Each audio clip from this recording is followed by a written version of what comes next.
Hi everyone, Marisa Stone here with Simon Says Social and the Systems Lounge, and I want to welcome you today to the 2018 Premier International Women's Business Systems Virtual Summit, where you get to learn all the systems that our speakers are using to get things done. And I am super stoked to have Michaela Hoffman here to talk with us all about how to fill your content library with ease.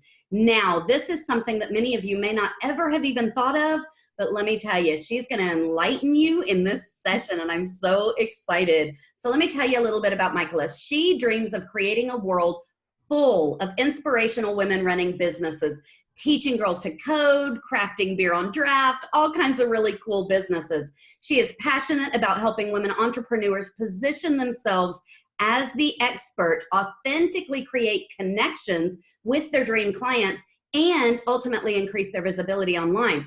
She works with her clients through personalized consulting or done-for-you services to strengthen and grow their online presence. From her ability to help her clients create content strategies that have them stressing less, how many of us need that? With the creation process to create a cohesive online experience that funnels those potential dream clients from awareness to leads, all while making sure that their brand is cohesive and helping them stand out from the crowd, is a unique resource for her clients as online business owners. The online world of running a business can be confusing at the best of times and overwhelming at the worst. We all know that feeling, right?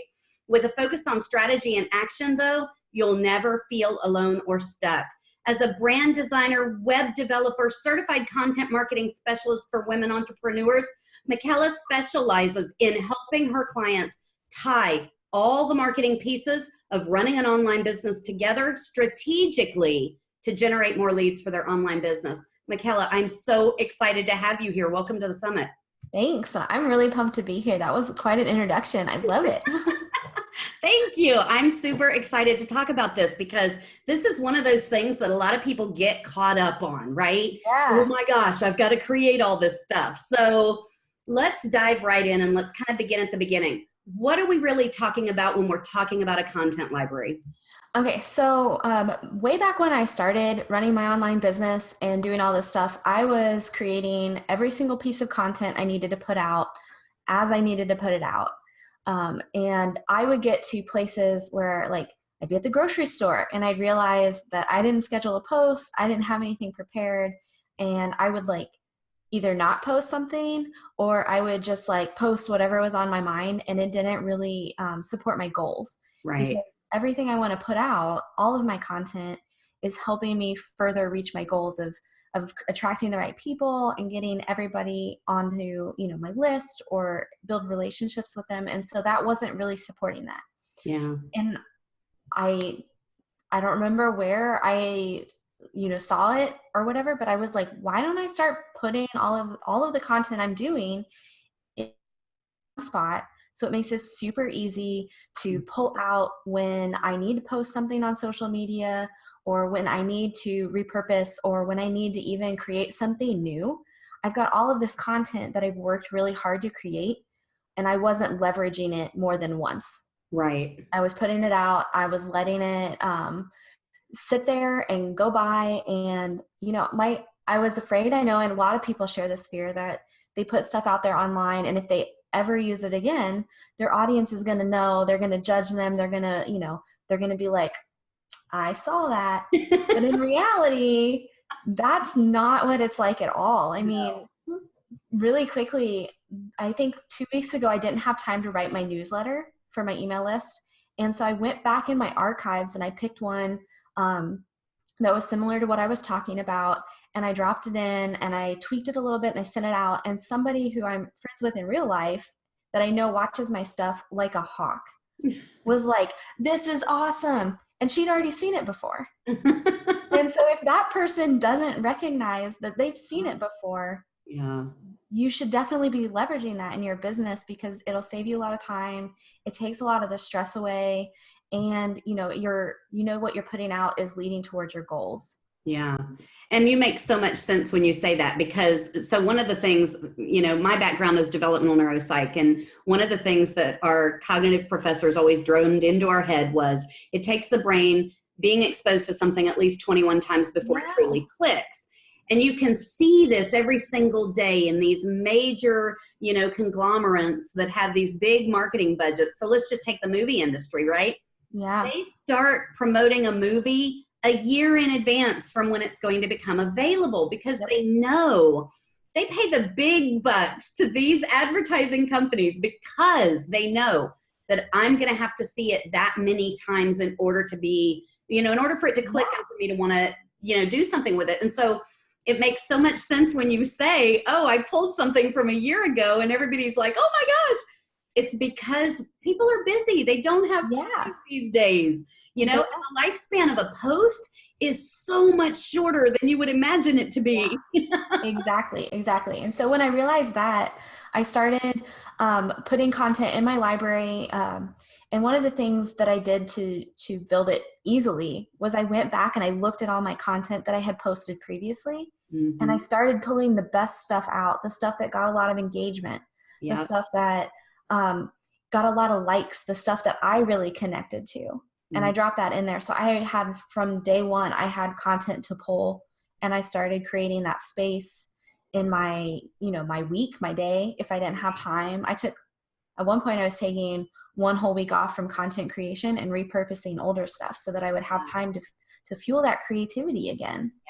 Yeah, that makes so much sense. And I think you've touched on my next question. Why should entrepreneurs consider creating a content library? And you hit the nail on the head. Hello, we're busy. We're super busy. And I know, like, some weeks I have a lot of time, some weeks I have no time. And sometimes I just need to take a step back. I know, like, a lot of us, we try to push ourselves so hard to always be on and always be there. And, you get to the point where you're burnt out for creating stuff for yourself, for other people, and you just need to create that space. And I've really found that my content library has helped me create that mental white space in my life.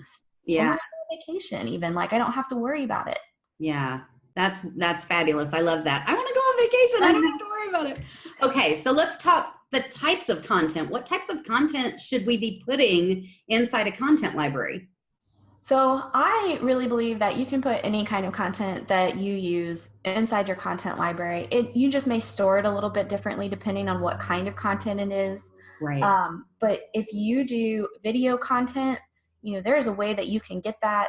Plus, it's super important to back that stuff up, because if you're, like, I was thinking about this the other day, if you're putting all your live videos in your Facebook group and you're like, they'll be there forever. Right. You may wake up one day and they're all gone. Right. And so it's really important to, like, get that out and store it in a way that makes sense. I don't do a lot of video content for my business, so I don't really have a great system already figured out for that. But I could see where if you downloaded that video, did a quick summary of what the content is in there, you have it ready to go for repurposing, finding later, pulling out important bits to, like, market that when you like put it back out there or whatever. Right. So I really, have a content library for all of my written content. I have my blog posts in there, my Facebook group posts that I rotate through, all my social media posts. The only thing that I don't really have in my content library is Pinterest, but that's because it's, like, hooked up to my blog posts and things. So yeah. So as long as I have the blog stuff ready and going, the Pinterest kind of follows. Yeah, that makes sense. So we talked a little bit about this, but let's really go into this a little bit more, because I think this question is really important. How does creating this content library prevent the amount of content, or tweak or change the amount of content that I have to create? Because one of the biggest concerns that a lot of my clients have, always begins with, oh my gosh, how am I going to have time to create all this content, right? How are we tweaking that by creating this content library? So I always start with whatever my topic is for that week, and I write my blog post on it. And then I take that blog post and I pull out the important information that I want to share in my Facebook groups. I then further break that down for each platform.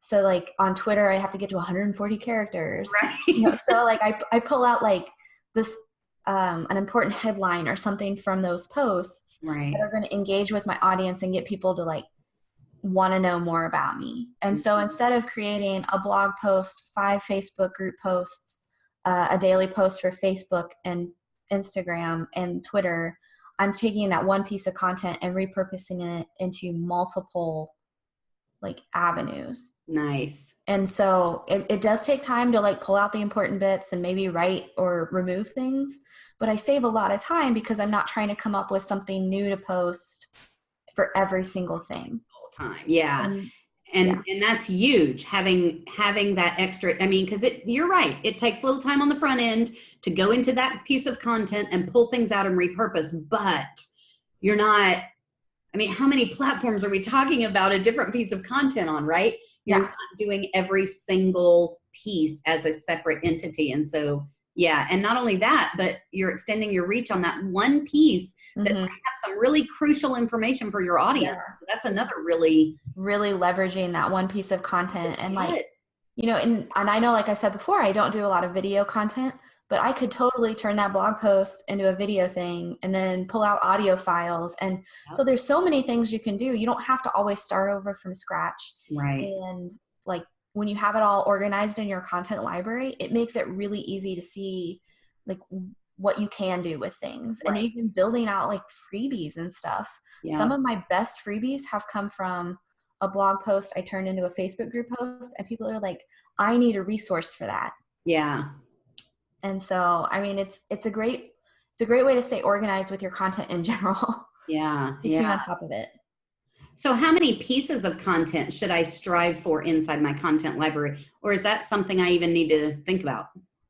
I think that is a very unique answer for each person. It depends on how much content you're wanting to put out, how much content your audience can consume from you. Yeah. Because you don't want to be over like putting too much out there and then over, you know, stimulating them and they stop paying attention. Right. And so that's going to be like, if you want to post 3 days a week on Facebook, you know, you need those 3 days of content. If you want to make 20 Twitter updates from that, you know, like that's hard for me to answer in a blanket statement. Yeah. There is no like minimum or maximum amount. I mean, maybe one post would be really good as a minimum. Right. I guess you have to have something. You have to have something in there to make it work. But yeah, I mean, like it's whatever you do. So like I personally have my blog post and my Facebook group post and my Instagram post. Yeah. And I set my Twitter up to automatically tweet like my blog post titles. And that's kind of all I do there because I'm not really on Twitter. Right. And so if you are on Twitter, you can add that in. It just makes it a lot easier when you have that structure in place. Yeah, that totally makes sense. Yeah. So let's talk lead generation for a minute. What does having this content library do to impact my lead generation efforts inside my business? And I love this question because it's not like a clear thing. There isn't like a correlation between having a content library and getting leads on your list. Right. It's the magic that happens in the middle. So having that content library allows you to post consistently. It also allows you to slow down and review the content and make sure you're connecting with the right people. Mm-hmm. And if it doesn't, tweak it, put it back out there, see if it improves. You know, when you're not focused on creating that library and you're letting that one piece of content be published and then go by I often never thought of it again. Mm-hmm. I never reviewed whether it was helping me or hurting me or if it was in alignment with where I was going. And so I noticed that once I started creating my content library and adjusting my message, it became so much easier for me to see my clear path forward about what I wanted to put out there. I no longer felt like I was talking about this random topic and that random topic. Right. You know, like, and trying to be consistent, I found a lot of consistency through that. And showing up consistently saying the things that are going to attract your audience are going to help you bring those people closer to you. They want to know more and they'll get on your list. Yeah. Yeah. Or build a relationship. I mean, you can build a relationship with people from your content. That's basically some of the best like relationships I've had have been, I put this out there and somebody really resonates with it. Yeah. But that piece of content may not have been there in the first place. I needed to tweak it and adjust it and try a different headline or something like that. Yeah, that totally makes sense. And I think it's really, really important to stay top of mind. And what you're explaining is allowing you to do that without you losing your sanity in the process. Yeah, keeping your mind Yeah, I mean, it's kind of crazy when you think about how much content we're expected to make. Just even if it's an unsaid expectation in the industry, and everybody's like, oh, just stick on one platform. People still kind of expect to find you where they are hanging out, and so you need to have Right. some presence, even if it's not where you're constantly engaging, Mm. and having your content library ready to pull information from, so you can go in and have time to engage, Yeah. so that you're consistently showing up with that message that you've put out there and not just throwing out fluff. Right. Yeah, I totally agree with that, because if you're not engaging with your audience as they're talking about and commenting on your content, there will be no relationship built No. there. So that Yeah. totally makes sense. Okay, so how does having a content library, and you alluded to this a little bit earlier when you were talking about how you use it, but how does this really help me to plan out my social media marketing? So I really like to organize it in such a way so that my social media marketing all kind of goes back to that main goal that I have, that main topic that I'm talking about. I Hmm. mean, I plan out 90 days at a time of my topics, so I know what's coming up. And then I know that all of my social media that I'm putting out there is going to lead people back to my blog post where there's like a lead opt-in and stuff like that. And I'm not just picking and randomly choosing stuff from my archives to share. So that's how I really leverage the content calendar with the rest of the content I'm putting out in my overall funnel. But I find it is really helpful when you are taking a break to pull information that you've used in the past to Mm. give yourself some space on your social media, because we all know we need to take breaks from social media sometimes. Yes. And sometimes you're wondering what to put on social media. And Yeah. if you have this content library in place, and you know, like, you're going to create that blog post or you're going to create that Facebook post. I mean, start wherever makes sense to you. It doesn't have to be a blog post by any means. Right. So start where you are, make whatever that anchor piece of content is, and then build off of it to fill your content calendar. If you're going to post 20 times on Twitter a day after you publish a new blog post, you know how many you have to make, and you can get it ready ahead of time. Yeah. And then if you're going to be pulling stuff from the past, you already have all that work done for you. Hmm. And that makes a huge difference, It makes a because big difference. you don't have to go back and redo. Yeah. So, and we've already talked a little bit about this, but let's dive into this a little deeper. How does this content library help me maintain consistency as I'm engaging with my audience? So this is a little step beyond what we've talked about before. And let's really talk a little bit about, it's one thing to go make a comment or thank somebody for commenting. It's quite another to really continue this conversation and really continue engaging with those people who have engaged with your content over time. How does this content library help me to do that? Um, part of it comes from that analyzing the post and making sure your messaging is in alignment with where you want to go. It Yeah. takes time for people to get on board with shifts in your niche, or if you're going to start talking about a new topic. And so when you're building your content library and you're looking at like what kind of stuff you've posted in the past, you can make sure that you're rotating these new topics or this new message in a way that isn't like bam, or you say it once and you think everybody knows what you're talking about. Right. And you're like, why doesn't anybody know about this new thing I'm doing? Because I only said it one time. Right. And so I find that it really helps me stay consistent through what I'm even putting out there, what topics I'm talking about. You've got, you I mean, I don't have a example off the top of my head other than my own, but like I talk about branding, like we said, lead generation and content strategy. And Mm-hmm. I had noticed in one of these groups, all these people were coming to me for content, which was great.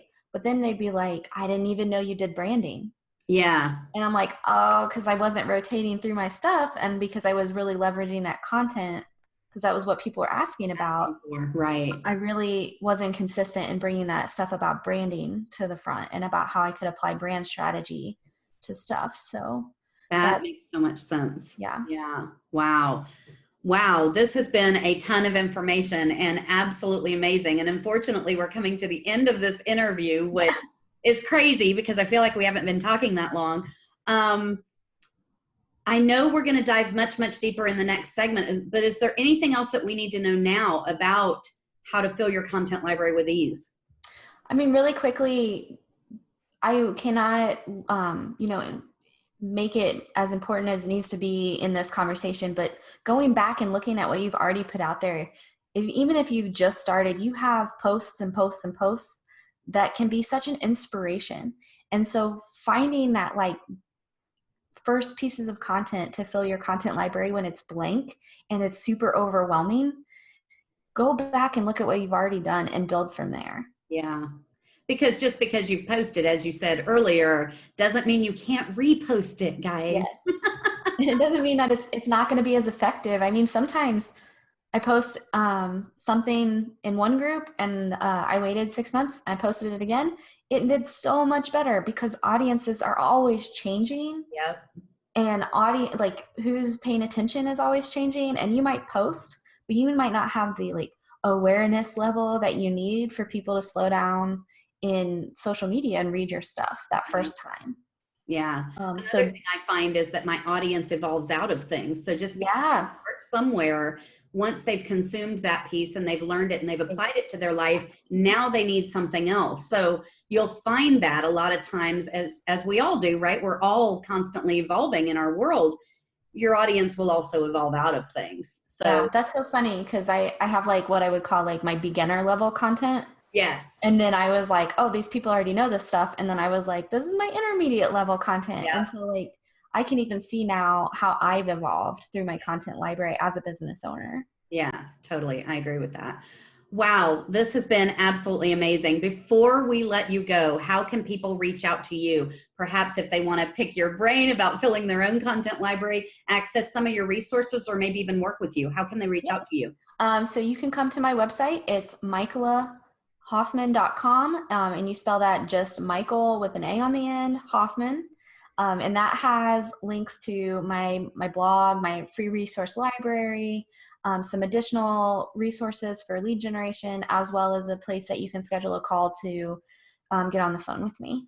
Wonderful. Thank you so much, Michael. I appreciate you being here. Guys, those links are below this video. Make sure that you click on those and take advantage of some of what Michael is sharing with you today so you can get your own content library up and running and save yourself tons of time. For those of you that are part of the All Access Pass, stick around because we are going to be diving much, much deeper with Michael in just a few minutes about this idea of filling your content library with ease. If you have not yet picked up your All Access Pass, there's a button below this video and you can click on that and go grab yours right now. Not only will you get all of the live sessions that you are watching right now, but you also get lifetime access to all these deeper dives that I'm doing with every single speaker. You do not want to miss this.